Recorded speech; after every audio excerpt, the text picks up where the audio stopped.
Hi, everybody. I'm Noreen Savage, and this is Starting Out Bright. I'm so glad you're here. And tonight we have another fantastic guest, and you're just going to love her. I always like to start by introducing myself, who I am and who I'm not, in case this is your first time. And who I'm not is anybody official with Bright Line Eating. But the program has done a lot for me, and I just want to put that out in front. I found Bright Line Eating through my friend Lori, and she posted on her Facebook page that she had over 1 year's time lost 57 pounds. And anybody needed any information, just let her know. So I zoomed over to my messenger. I got a hold of Lori, and she proceeded to tell me about Bright Line Eating. There's a book by Susan Pierce Thompson by that name. And in the book, she describes the 4 bright lines. No sugar, no flour, 3 meals a day, weighed in measured portions.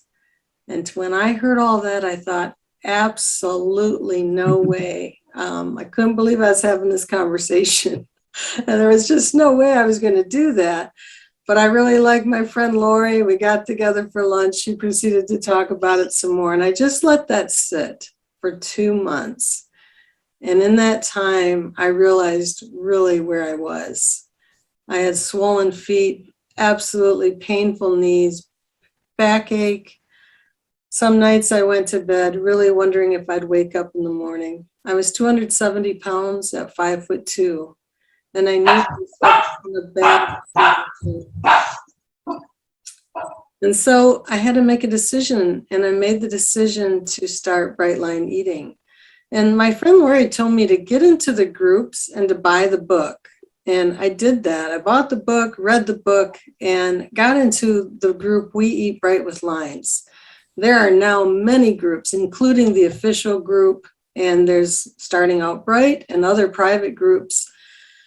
But at that time, I was in We Eat Bright with Lines, and what really was powerful to me were the then and now pictures. And it gave me so much hope, but there was also so much just encouragement. And you could just about talk about anything. I promised myself if I lasted 1 year, I would do what my friend Lori did. I would post on my Facebook page and help anybody I could. And when that year was up and I was ready to post, I'm a Christian and I felt God told me I could do more than that. You could do more than that, Noreen. It was the time of Zoom. And so in my heart and my spirit, I felt I could connect people if we could just hear these stories. Not just see the pictures, but see the stories. Maybe that would really help someone who is struggling to have hope. And it's been an amazing year. And we've had over 50 guests, and each person has their own story. And tonight is a little bit different. I normally say to our guests, why don't you go ahead and start from the beginning and how you got into Bright Line Eating. But as Taija and I talked the other day, I like to always talk with people before we get on. She told me about her son's passing, and she had posted that on the Facebook official page. And that's when I reached out to her. And she talked about the death of her loved one. And so I'd like to start with that because and it was your idea, Ty, to put that trigger on, because this is something, really hard for someone to bear. But how does this all play into Bright Line Eating? When you posted, you were already a little bit past the tragedy, but go ahead and start anywhere you want with that. Yeah. I was just a couple of months probably passed. He passed away in February, so it's been 6 months now. And it was suicide, so that kind of compounds the loss. And the reason I shared in our Bright Line group was because of the tools and the things that I had learned in Bright Line. Most importantly, automaticity. I didn't stray from my bright lines even during the most difficult challenge. I hope that's the most difficult challenge I'll go through in my life, but And this was your son. And Was my son. and Yeah, then he was 21 years old. I was 21 when he was born. My husband and I married young, and he was our firstborn. And he struggled with drugs and alcohol for 7 years, and unfortunately ended his life. He was under the influence when he ended his life. So some people say to call it accidental suicide. That's a technicality at this point, but a huge adjustment that I know. And there's a lot of things that come in our lives that can stray us from our healthy path. You know, it would have been so easy for me to say, oh, I don't care about my bright lines anymore. I am diving into that, not my food. And I I had those thoughts. Nobody will blame you. Not one person would blame you if you just quit this whole bright line thing and ate whatever you wanted in whatever quantities that you wanted. Not one person, not even your bright line friends, will blame you. And while that may have been true, that was just my, saboteur, we call it, or um, our thoughts, just wanted to pull me back into an old cycle. And I think the most important thing I did for myself at that point was to reach out and say something. And we talked about the community that I have here, my local community. Friends who got me into Brightline are my actual friends, a cousin who lives here in my town and another good friend. And those women just rallied around me, jumped into action. One of them, the very next day, she brought a whole grocery bag full of weighed and measured bags of vegetables and proteins and fruits and just things. I didn't have to think about it. It was just a 10-ounce bag of veggies, a 6-ounce bag of veggies, whatever. She knew my quantities. And there it was. That's absolutely incredible. Yeah. And I think that speaks to like community. We have the online community, but this is growing with family and friends. And when someone knows your needs beyond the grief, like trying to just keep you whole as like in your program, because it's a recovery program. Yes. For many people. And with that, let's go back to what brought you into, you mentioned your cousin. So what started like weight struggles? Was it just like all your life, or, where were you? What was your top weight? Where did you start and how did you get in? I would really say my weight struggle started after my second child was born. My daughter, we have 3 children, 2 girls, and then our son, Dallin. And after I had her, it just was kind of up and down and up and down, and all the way to my highest weight. I got pregnant with our 3rd child at 220 pounds. And I don't know what my ending pregnancy weight was, but I just kind of say my highest weight was about 235. I think that's about as well as I know it. Maybe you can add more pregnancy weight to that. I don't know. But at the end of the pregnancy, that's what I weighed. Oh. And that was hard for me. Yeah. I never had been so heavy. And, I've lost and gained the same 50 to 70 pounds 3 times now. And it comes off and then it slowly starts going back up. But with this Brightline eating, this is the longest I've maintained. I've been in maintenance for almost a year now.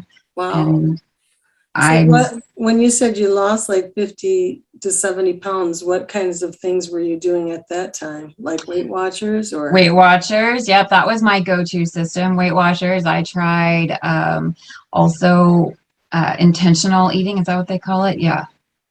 Intuitive, intentional. Mindful eating, hypnotherapy for mindful eating, just low carb, just trying my own thing, making up my own rules.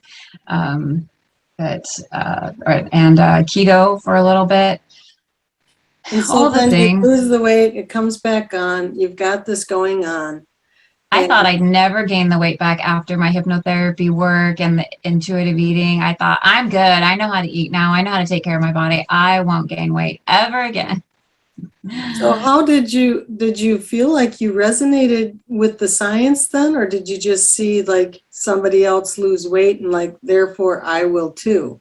Well, both. The science was great. When I had just gotten home from a cruise and had completely gorged myself, as one would do on a cruise, right? And It's all paid for. Uh, and I saw my cousin. She's, my best friend, my sister. She's somebody I'm very close to. And she was looking really good. It was visible that she had lost a good amount of weight. And I had watched her try for as long as I've known her to lose weight. She's tried all the things, just like I had, just like most of us have. Right. And I really never saw her weight go down at all. So to see her thinner like that, I was like, what are you doing? And she told me about bright line eating, and I had never heard of bright line eating. And she kind of gave me the rundown. She said no flour, no sugar. And I went, no, thank you. And I didn't really pay any attention to it. But, I was feeling yucky and unhappy after I got home from that cruise, reviewing pictures and all of that. I'm like, oh, okay, we can do better than this. And I ordered that Bright Line book, and I listened to Susan's 3 introductory videos that she has out, and I jumped in with both feet. Yeah. And now, did you identify as a food addict, or did you just totally? Okay. Totally and completely. Yeah, I check all the boxes on that one. Okay. I mean, I've so much as gone to look for a candy bar in my coat pocket that I know I just went to the vending machine to go buy, and it's not in my coat pocket. I was like, where is it? I mean, I knew I ate the Snickers because I got a Snickers and a Twix. Oh, sorry, I shouldn't mention specific, not my foods. Good. But that Twix was missing, and I didn't know where it was, and I had absolutely no recollection of having had eaten it. Yeah. So yeah, I checked those addict boxes pretty good. So it had started with the Bright Line Eating book, and you started out with a bang. Like, yeah. For how long did that last? Because I know we're going to get to a resume here. We talked about that. 7 weeks. 7 weeks. 20 pounds in 7 weeks. That was amazing. And then all of a sudden I found myself thinking things like, this is too restrictive. This is dumb. I shouldn't let anybody tell me how I should eat. I know that I can handle eating reasonable amounts of sugar. I can handle it. I know how to say, take 1 or 2 bites and be done. I've done this before. I don't need all these rules. This is too controlling. And I convinced myself that was true. And I remember my daughter waking up the next morning, and I told her, I don't know why, I just blurted it out, probably just pure guilt. I ate 5 cookies last night, and she knew I was doing Bright Line eating. And she said, you did? Wow. And that was it. It began, I would say, the biggest binge of my life. And so when you say, I don't want to get into the details, but when we talked the other day, it was like a faceplant kind of binge. Yeah. It was so bad. You were saying it was like the worst thing. And the thing is, I know I have read this kind of stuff where people have said, this is the worst I've ever binged in my life. I don't know what happened to me. And that's kind of the attitude I kind of got from you, Taija, when we were talking. Mm-hmm. What do you think happened? I think it's all of the guilt and shame that goes along with addiction. Addiction and shame are hand in hand, and shame is the glue that holds addiction together. And it won't let you go as long as you stay in shame, which is what I was doing. I was shaming myself. I was shaming myself by binge eating, like almost self-punishing. I knew it would hurt. I knew it would hurt my stomach. I knew it would hurt how I felt about myself. And I would go to bed in tears literally every night and feel so defeated. You did it again. You're never going to take good care of yourself. You're never going to get to the weight you want to be at. And there's just so many destructive, self-defeating thoughts. And between belly pain and tears every night, I was in a pretty dark place. How long did that go? Probably about 6 weeks. Okay. So then what happened? And then I decided I would kind of try this Bright Line eating thing again. I would not eat sugar because clearly that was my addiction. I identified sugar as an absolute addiction, but I could still eat flour in moderation. And That's what I did. But, you what know, we about know the flour. meals and all that kind of stuff? Did you stay with the weighing and the And meals, or just kind of like you know better and you're I just think kind there of was some weighing. I didn't like exclude it altogether. And I think I tried to do more of the intuitive eating thing with some bright line guidance. Mhm. So it was a mishmash of things and it really wasn't really committed and it really didn't work. Weren't losing weight. No, wasn't losing weight and, you know, quickly reverted back to binge eating on sugar. And I just felt defeated. So And then where was the turnaround?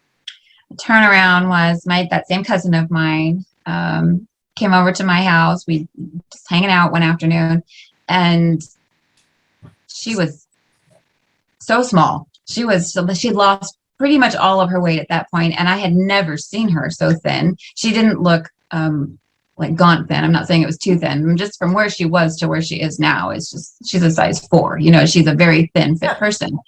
And I was just dumbfounded. I was like, what? But she was still wearing baggy, extra large clothing, which just hung on her little frame. Huh. And I said, when are you going to go shopping and buy smaller clothes? I want to see you. Let us see you. And I think she was maybe kind of stuck in that, what do we call that? When we can't see our like body dysmorphia? That, yeah. She couldn't see how small she actually was.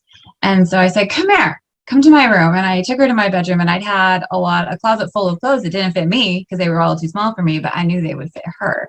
And we have fun playing dress up for the afternoon. And she walked home with a bag full of things that looked stunning on her. And it blew her mind too, that she was zipping up a size small dress. You know, and it was really fun and exciting for me.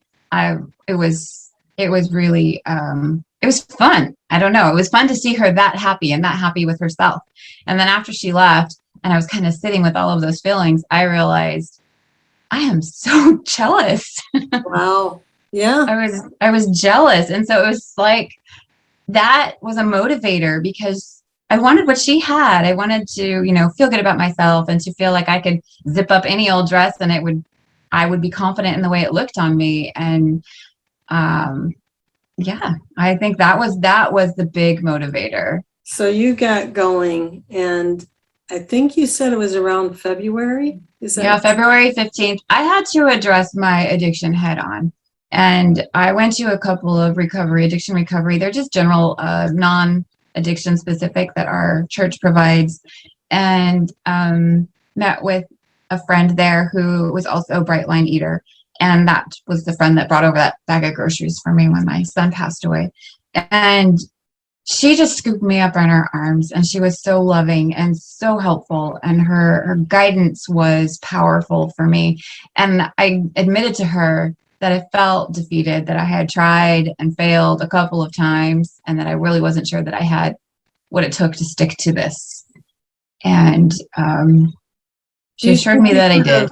Do you think you could have done it without this community that you had and your cousin and your friend?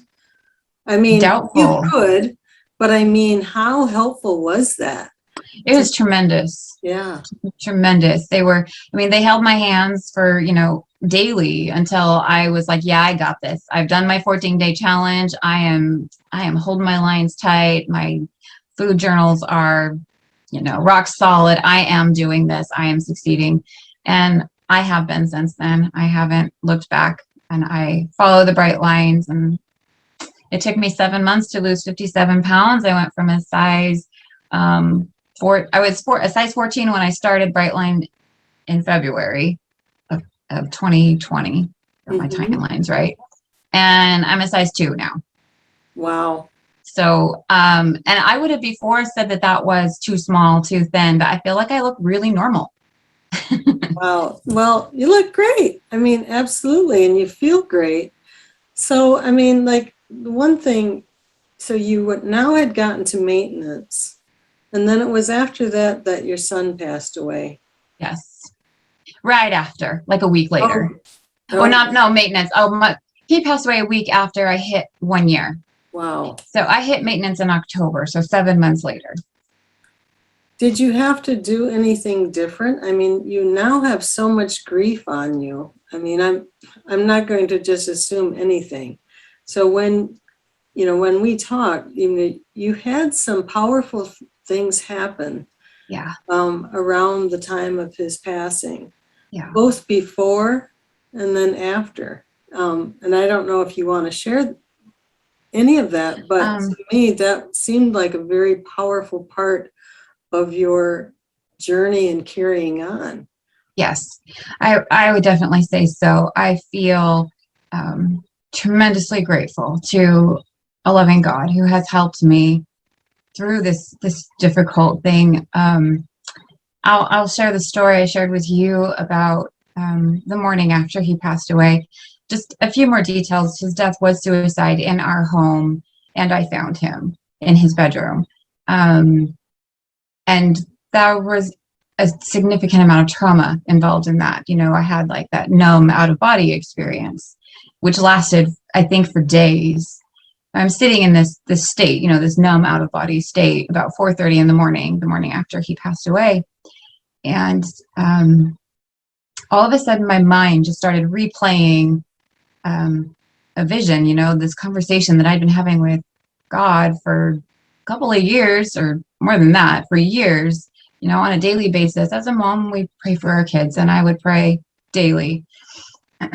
Please help Dallin to find a better path. Please help him to find joy. Help him to leave behind the drugs and the alcohol and realize that he is more. He can do more. He can be more, and he can love himself and be happy. Please soften his heart. Help him to allow you back in his heart. All of these things. Right. And God reminded me of that conversation. And at the end of my asking for those things, I always felt Heavenly Father would answer back, are you willing to allow him to go through what he needs to go through to have those things? And I was so scared. I thought that it meant a car accident. Maybe he would take the life of an innocent person while intoxicated. Maybe he would, harm himself, his mind permanently, become a permanently altered person because of drugs. The possibilities of terrible things that could happen in his lifestyle are, they're real. They are real. Right. And I always told God, no, that sounds big. I'm not sure I'm ready for that. And what he was reminding me the morning after he died was that 2 days before he died, I was on my knees saying that same prayer. And when God said, are you willing? Are you ready? I said yes for the first time. I said, yes, okay, do it. Do it, whatever it's going to take to help that boy remember who he is, help him to be happy and free. I can do it because I know you'll walk through it with me. I won't be alone. I can do it. And he and I had just gone hiking together. The morning before, we spent a lot of time together. We love to be on the trails. We talk nonstop. Lots of people have asked if I saw this coming, and no, we went hiking days before, and I didn't see anything off in him. And as I remembered that conversation, I knew of a surety that God was telling me, I got him. He's okay. This, in a way, is what you wanted. It's not how you wanted it, but it's what you wanted for him. He is free. He is at peace, and he knows he is loved. Yeah. And I was so grateful, and that just really shifted everything. It shifted my whole perspective of what we were experiencing, and I started understanding the freedom involved for him.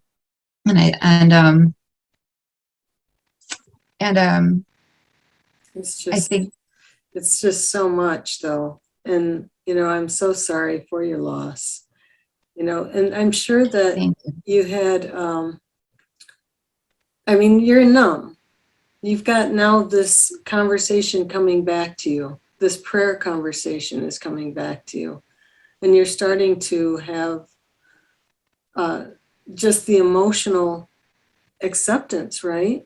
In some ways, realizing that he's with God, and that the things we don't know beyond, life, right Right. now somewhat being revealed to you by spirit. Absolutely. And that's exactly what it felt like. And, you know, I had some more tender experiences where that was confirmed to me multiple times. And I feel that it's important to God that I know the plan here. He's not left me in the dark, and that I know that he's okay. And it's helped me to know that it's okay to continue to live and thrive. And it's okay to continue to take really good care of myself. And, you know, what we focus on grows. If I focus on the tragedy of his death and the fact that he's gone and I don't get to spend time with him anymore, I don't get to hug him and see him and all of those things, I can see me going down a really dark and depressed path, you know. And there have been a few days where I was tempted to take that path.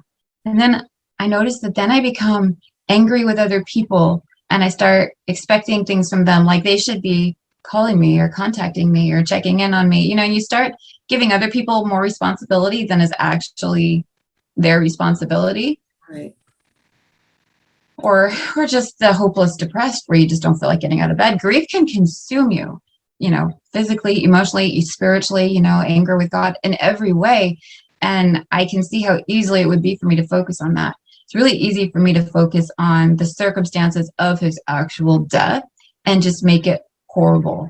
You know, that's a horror story. But I don't, because it feels so much better to focus on his freedom and the beauty and the love behind it all. And I have learned that when I focus on those miracles that God has given me, I've learned that I can have sorrow and peace at the same time. And that feels an awful lot better than just being hopelessly depressed about it.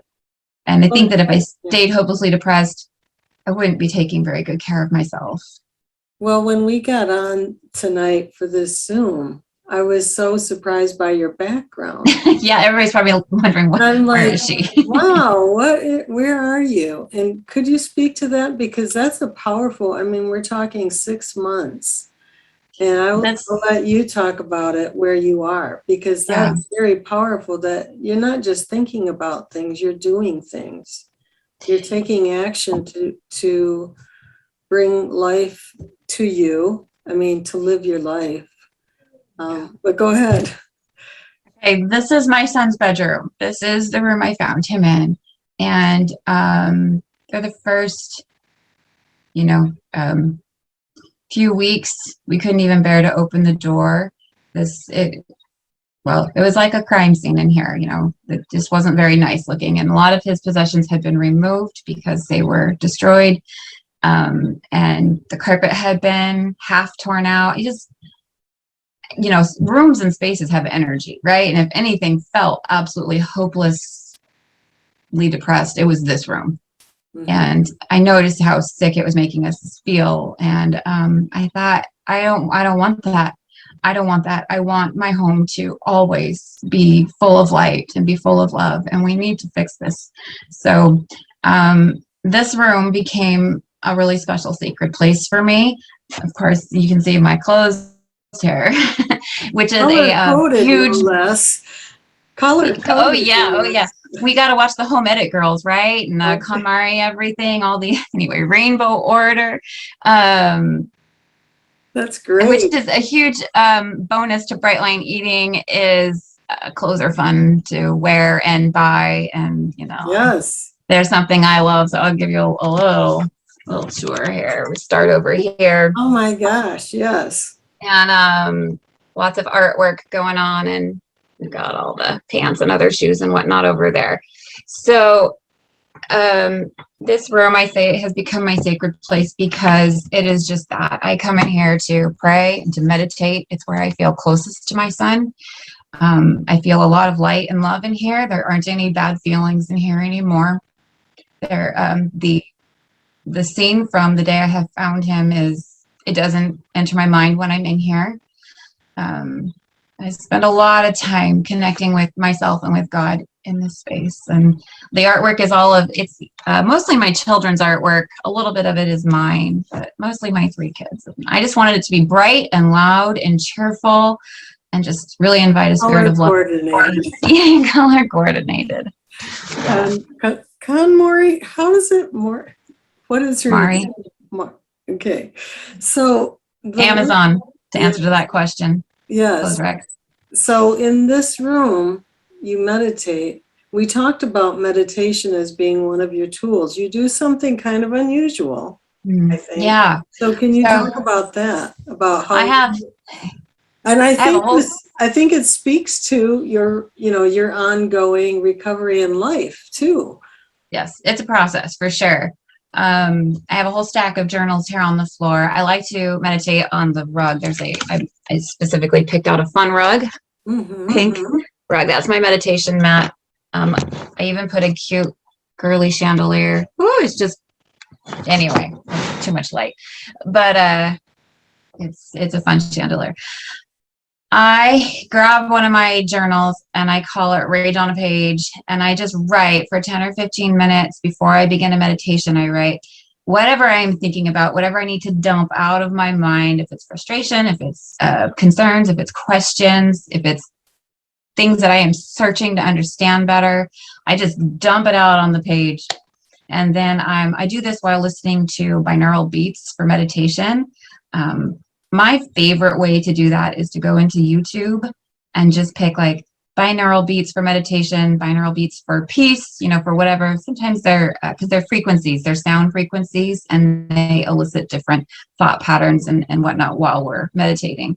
And I like to use YouTube because you can find like hour-long ones that don't have any ads in them, like Spotify or Pandora. You'll get a loud commercial break in the middle of your meditation. It's not very helpful. Right. So that's my favorite place to find a good binaural beats. And I turn that on while I'm dumping out all my thoughts. It starts the brain to relax and unwind. And then I can just go into meditation and quietly sit. I leave the binaural beats on. And a lot of times I will have just images and pictures come to my mind that help me work out what I'm working on. And sometimes I don't. Sometimes my mind is just empty and blank, and I feel more peaceful when I'm done. But prayer and meditation is a big practice for keeping me stable in my life. When I feel pulled out of a peaceful place, I'm getting annoyed or irritated.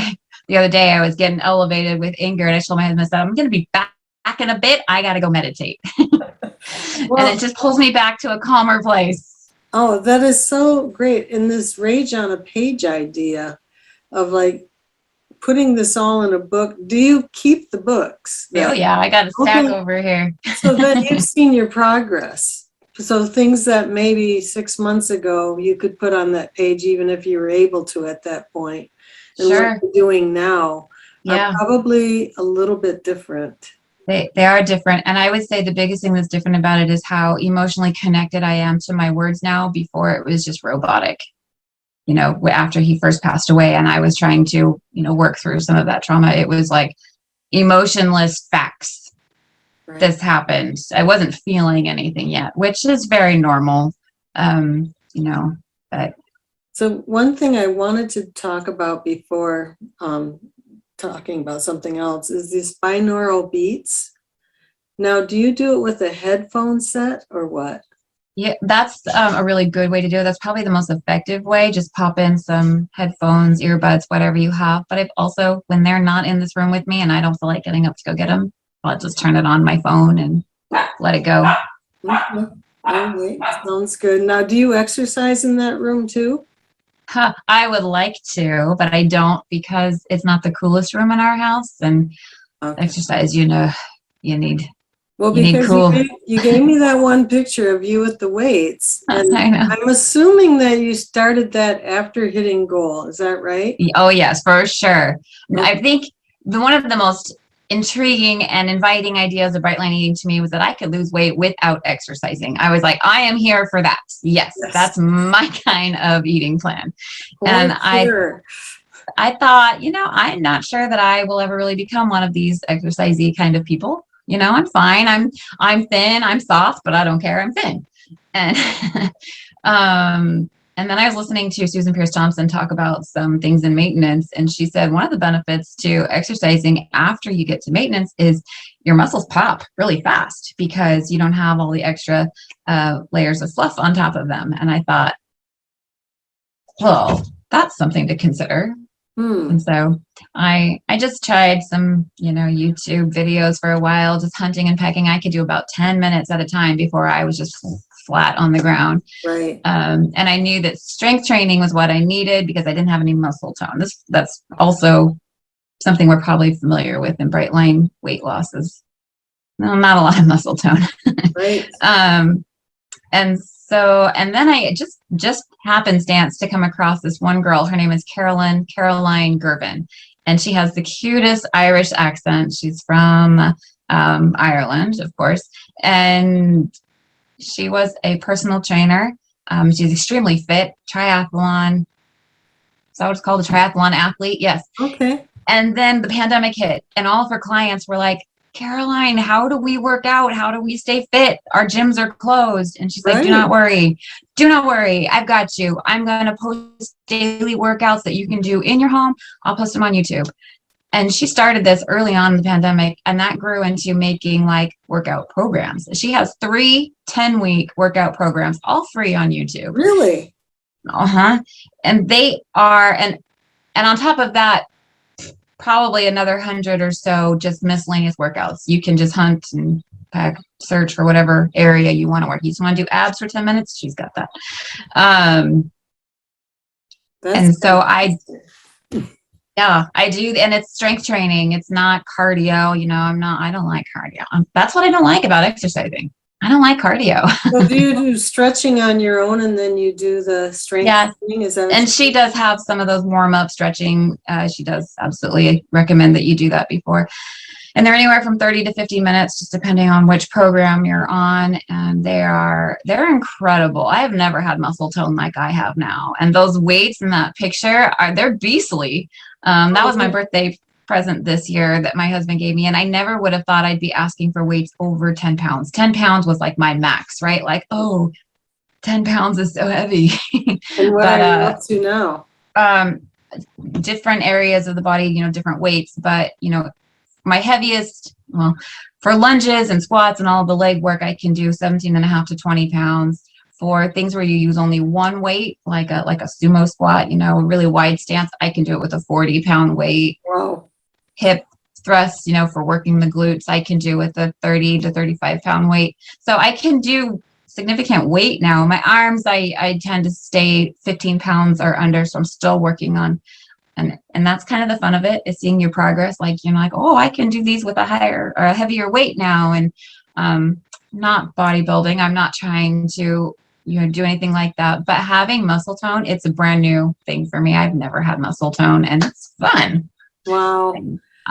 With muscle tone, it's easier to reach. I feel like I can reach farther, reach higher. I can, if I'm sitting on the ground, I can reach over farther and grab something before I have to actually get up and crawl to it. Your body's just stretchier or something. So it's been so good. Wow. I'm going to have to check this out. We'll have to post that in the Starting Out Right group too, if you don't mind. Okay. Not at all. I would share her with everybody. And start with light weights. I'm talking more substantial weight at this point, but start out with your 2 pound, 5 pounds, whatever it is you can do a workout with no weight. Honestly, when I started out, I didn't use any weight for my lunges and squats and all of that. I couldn't. Just move. I know you do another tool called intermittent fasting. And you use the 2-meal program, which I didn't really know was a program, but it is. And how did you start that? When did you start it? Or did you start it from the beginning? Not from the beginning, no. I was probably a good 3 or 4 months into my journey. And then my cousin brought it to me. I think I was talking about being frustrated with not seeing a lot of progress, frustrated by feeling constipated a lot, which, we know on Bright Line can be a problem if you're not getting enough water, probably. Now, was this on the 3rd time's a charm? Yeah. Okay, so the 3rd time's a charm. This is when you started doing the 2 meals a day. But a ways after. So I started 3rd time's a charm, regular, 3 meals a day for probably 3 or 4 months. And then I switched to intermittent fasting, 2 meals a day. And I noticed that my weight loss sped up. I didn't really have plateaus after that. And I was regular, which was fantastic. Well, do you think it's because you have fruit at both meals? I mean, I don't know. It could be, but I think what it is more is that long break of not eating. It allows the digestive tract to be healthier, not move food through it all day long. There's a lot of benefits that come from giving your body that rest. And I aim for about a 16-hour rest window every day. So I stop eating by 6, 7 at the latest. And I don't mean stop eating, but dinner is no later than that. And then what time do you eat? And then around 10. Okay. And you can, it's a huge benefit for me for doing the 2 meal a day is I love how big my meals are. And having been a binge eater, compulsive overeater, it felt really good to know that I could eat a great big, huge meal and it was good for me. It was the right quantities. I loved it. I love it still. And, but you can do 3 meals a day in that window. You would just have your first one at, 10, lunch at 2, and dinner at 5, or, whatever. You still eat your 3 meals if you don't want the big, huge 2 meal a day. Mm-hmm. So what would you add for vegetables in the morning? Something like that. Because you have to do like 6 ounces in the morning and 14 at night. So are you having like omelets with vegetables or something? It's more of a brunchy kind of meal, so my stomach is more ready for different flavors and textures, but I like to throw everything in one bowl. There was a picture on one of those slides. It's called a Buddha bowl. If you can put it all in a bowl, that's great. So there'd be grain and vegetables. I like them sauteed, a sauteed skillet of bell peppers, zucchini. I like Brussels sprouts even, saute it all up and put it in my bowl, and I would have either chicken sausage or eggs for my protein, put it all in a bowl, fruit on the side. I don't put fruit in that bowl, but and then it's good. Eat it up. Did you find like they talk about this autophagy that is the skin seems to have, I don't know, more elasticity or something like that. Did you notice any difference in your skin with the 2 meals a day or not? Going from 2 to 2? I would definitely say yes. I feel like my skin looks so much healthier, vibrant and younger than it used to. And I don't break out like I used to. I used to get the annoying, really big cystic acne on my chin. I don't really have that anymore. That's fantastic. So when you go back to how you were, I'm talking way in the beginning, we talked about like isolation. Do you still fight that a little bit? Do you have those moments where, okay, I've had my 2 meals, if I could just go alone, and you have every reason to, do those food thoughts come to you, or have you worked that through, or how have you?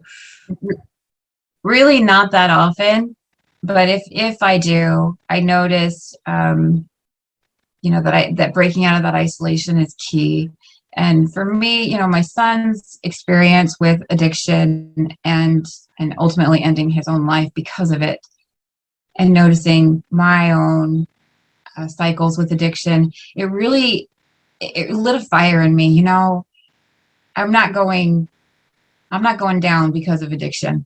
This is not something that has to overpower us. It's something that is healable, and there is help for it. And one of the best tools we can have in keeping our addiction from overrunning our mind is breaking out of isolation, to not stay quiet. My son had an incredible hard time asking for help, and we've noticed that from an early age. He just didn't ask for help, and his drug counselors and rehab therapists and people kept telling us, Dallin's working on reaching out when he needs help, and this was a common theme. And when he passed away and I noticed that my thoughts were returning to, I could eat whatever I want and nobody would blame me. I could totally do this. Not only would they not blame you, they would never say anything to stop you. Except I'm thinking about Debbie and Jeannie. Yeah. I'm thinking about these Super. Debbie would probably say something to me. Jeannie would just hug me. I'm here when you're ready. Debbie Yeah. might say something, and I have asked her to a few times. I've texted her and I said, Debbie, I need some strong words. I'm having, wishy-washy thoughts and I need some strong words. And she's like, here are some strong words. And she will tell me something very encouraging and something very true. Like, it will not make you feel better. It will make you feel worse. And she's very truthful with what giving into a binge would bring to my life. And I want to say, and I hope this is okay to talk about, that you mentioned the other day. And I just think this is so powerful because when we're in a moment of a family member or a friend so close to us, we don't know, or I'm speaking for myself, I may not know what to say or to do, but it seems to me that you were like circled by almost angels with these people around you, of Debbie with the bag of the pre-measured stuff, the pre-measured food. I mean, how cool is that?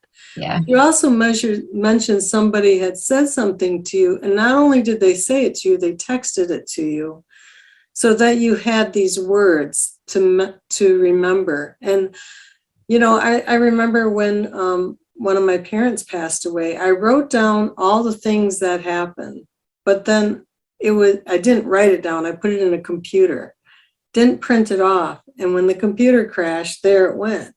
But to have a written word of a memory that was in the moment is so powerful. And that somebody did that for you. yeah. And Wow. and didn't you say that Debbie or Jeannie, one of them also said they wanted you to write some good things about yourself? Just Debbie.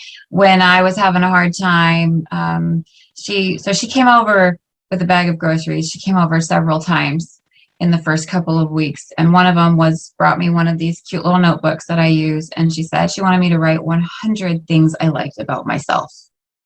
And that's a challenge. That'll take a while.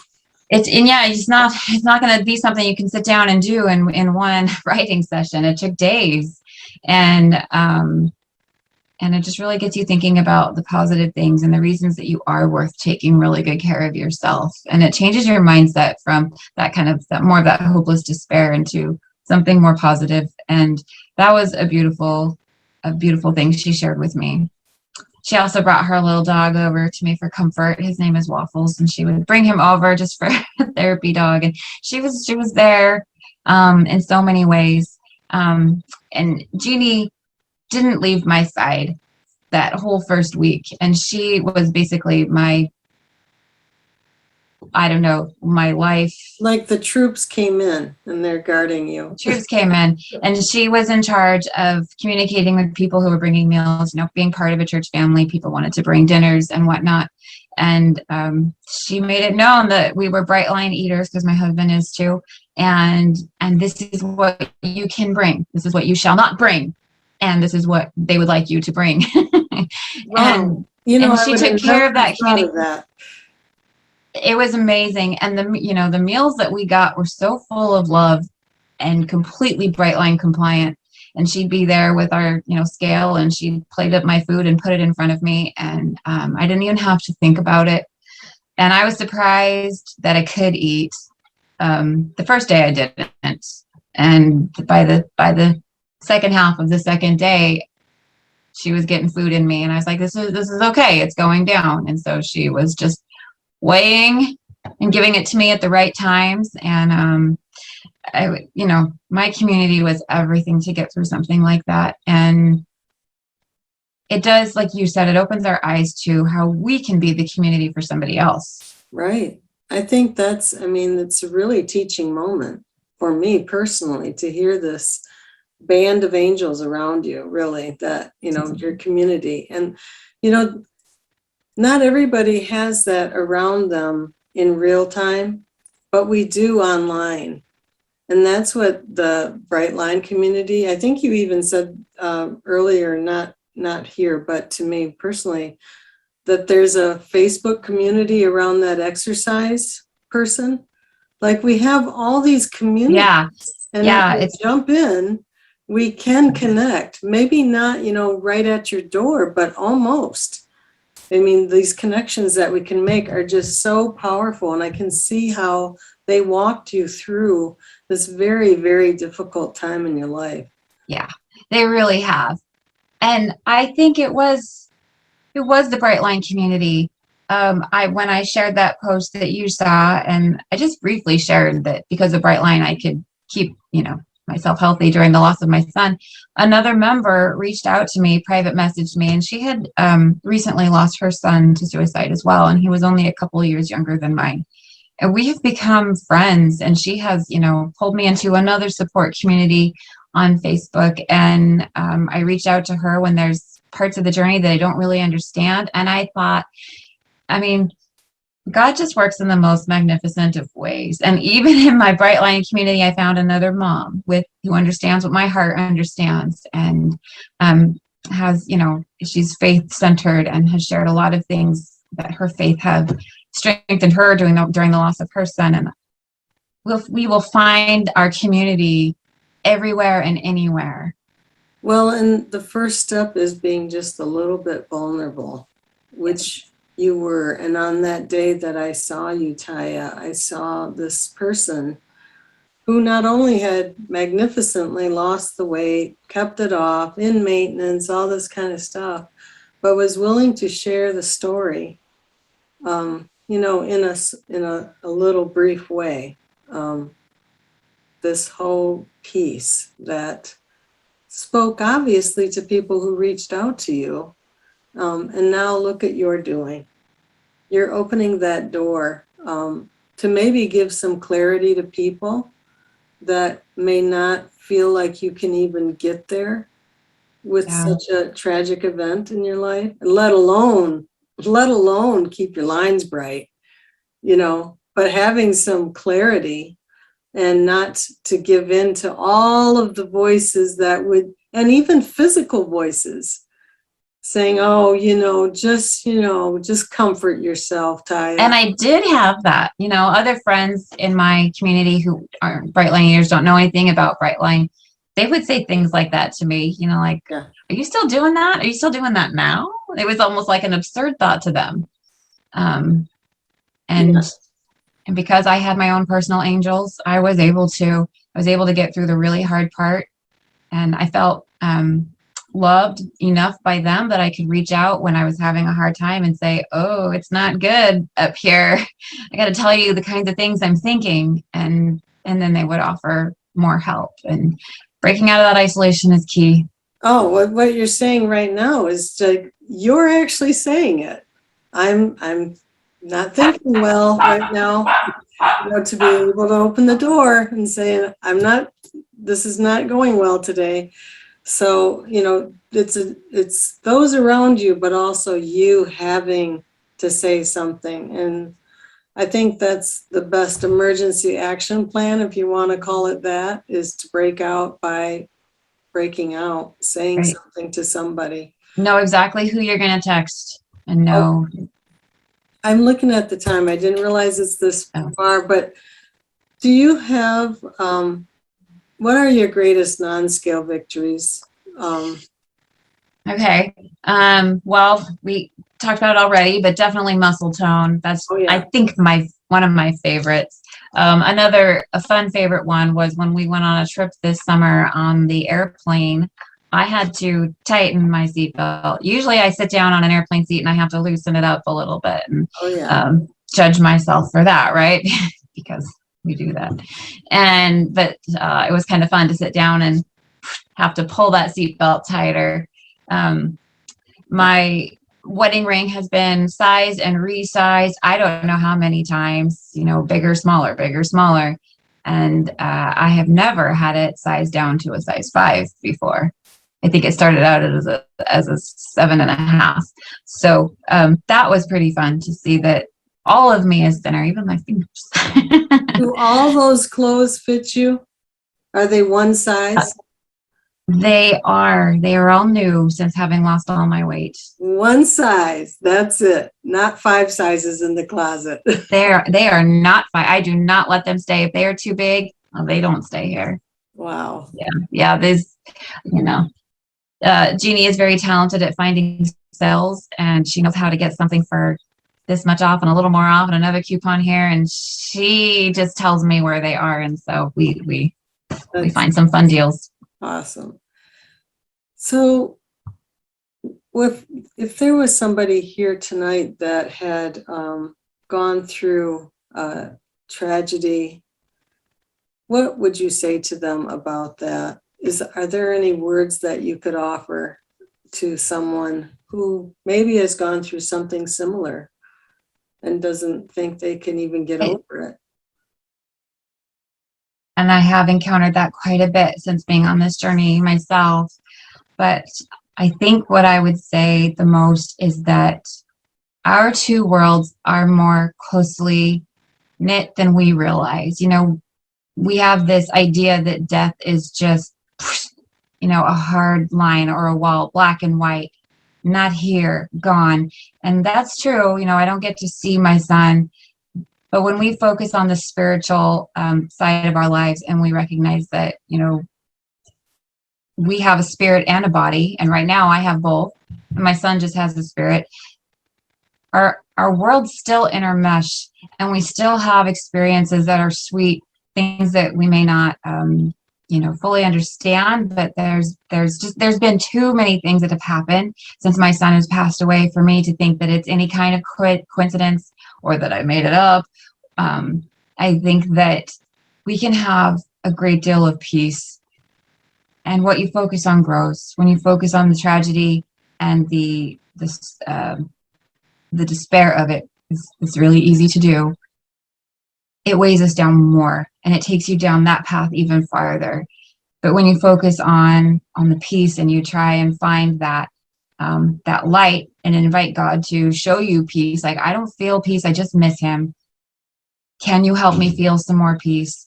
And sit in meditation, you know, rage on a page. Yes, lots of sun signs from my son. I don't know if we have time to talk about that. And I think we can talk about it for a minute. I would hate to miss that. The day that he died, probably about an hour after I had found him, I was sitting just numb and quiet, and I heard his voice very clearly in my head say, "I'm sorry, Mom." And he said it with the most sincere tone of voice, and I knew that it was him. And then right after that, immediately after that, my mind opened up to a vision, and I saw him standing in the light, and his face was beaming with joy. And he was happier than I've ever seen him before. And I understood what he was experiencing, and that he absolutely lived on, and he was still living and experiencing and growing. I believe in eternal progression, and just because he's not here on this side of the veil doesn't mean that he's not growing and progressing and having every single one of those things that I prayed for him for so many times.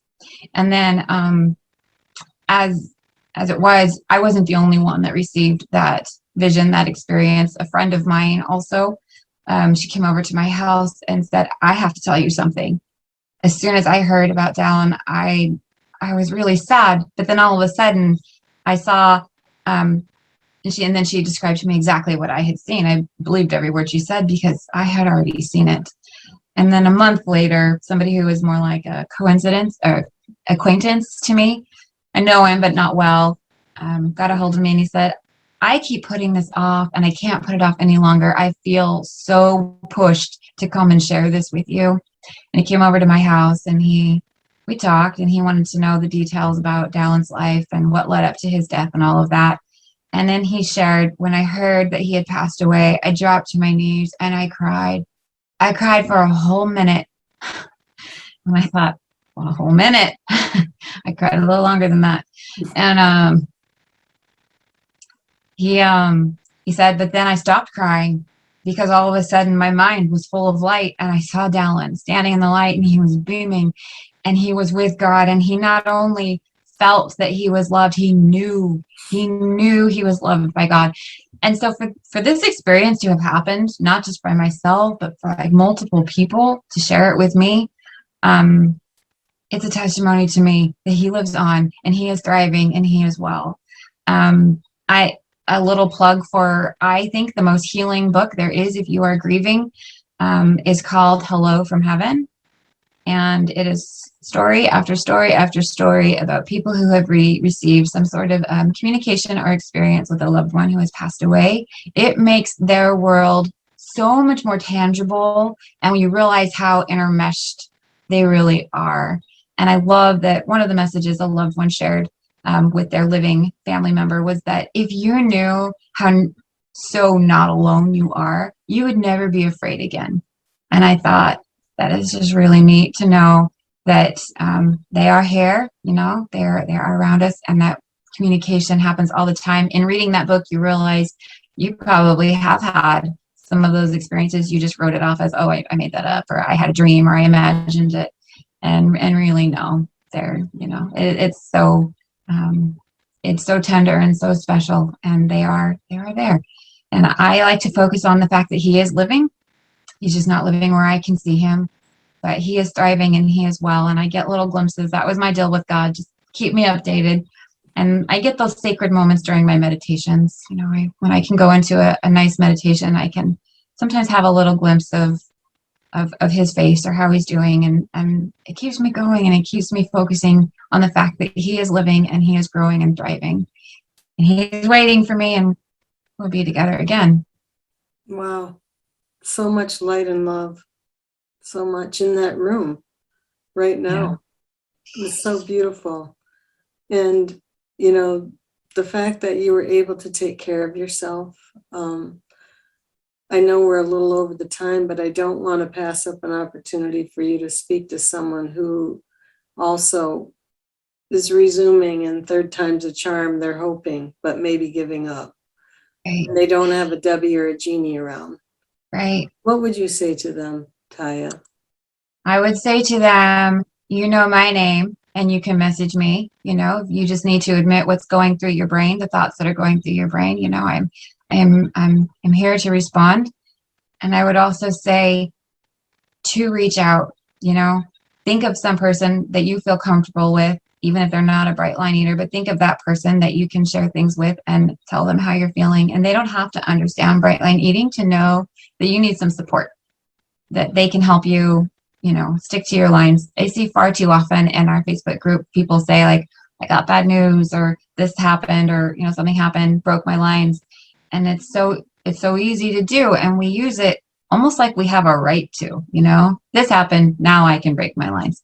And put yourself first, take really good care of yourself. The more I have taken care of myself, I think it's not having my mind full of the sugar and flour and being numbed out, I think keeps me open to having those spiritual connections that I so deeply desire right now. Yeah, they're not, your mind's not clouded with food thoughts. You know, when you think about it, that is a piece of clarity right there. Yeah. I never think about food. Yeah. Well, with your big portions and you've got everything going. Yeah. I mean, it's, yeah. Well, Taija, what an incredible night, and what an incredible person you are. Thank you so much for sharing your story. It's really been. Thank you. Thank you for inviting me. And thank you, everyone, for being here tonight. This has been an incredible night. And any last word, Taija? I think just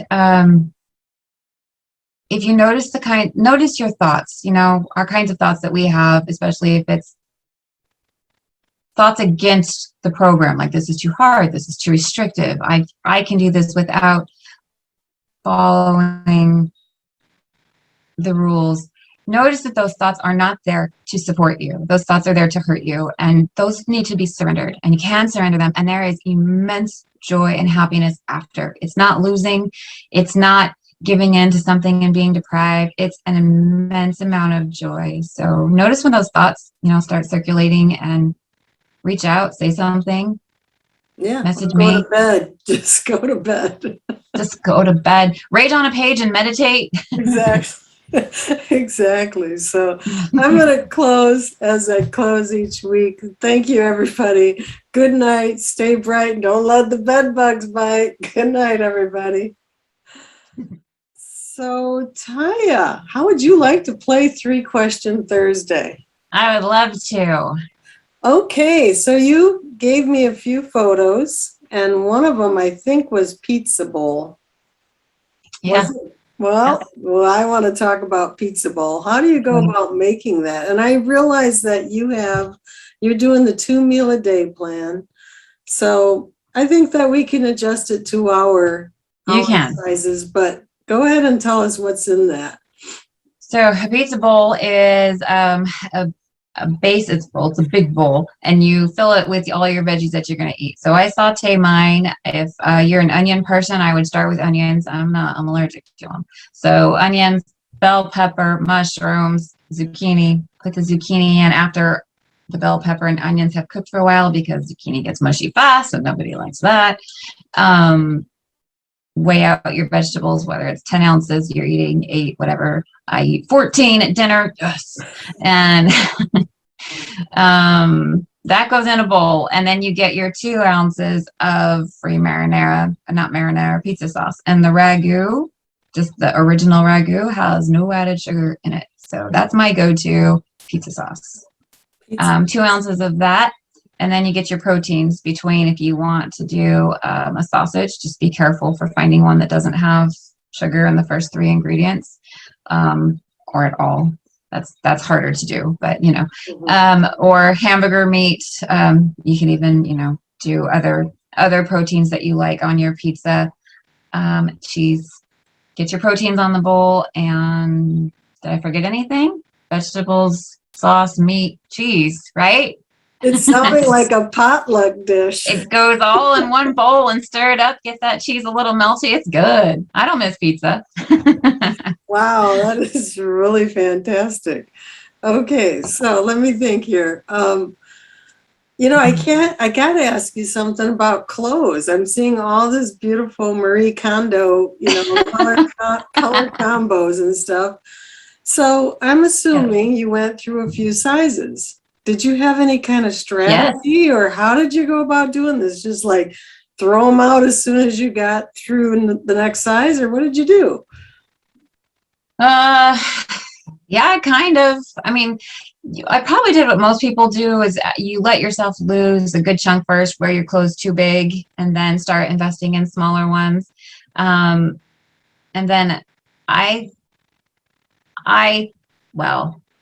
knew I would wear a size 4 pant, but I thought it was more realistic to think that I'd wear a size 6 pant. And so I was comfortably buying size 6s, predicting that that's where I would land. And then those got too big. So I bought a lot of 4s. A lot of my 4s are too big, and now I buy 2s, but I still wear the 4s because, you can wear a size or 2 either way. They just might just be a little looser. And sometimes a 4 does fit better. Jean makers do not make jeans the same. And so I just, yep. I don't know. Does that sound braggy? I shop a lot. Well, hey, you're not going to go through any more sizes, right? You don't have to redo this. Everything. I don't. And clothes are a joy. It's not maybe a joy for everybody. They're an absolute joy for me. And so it's a lot of fun.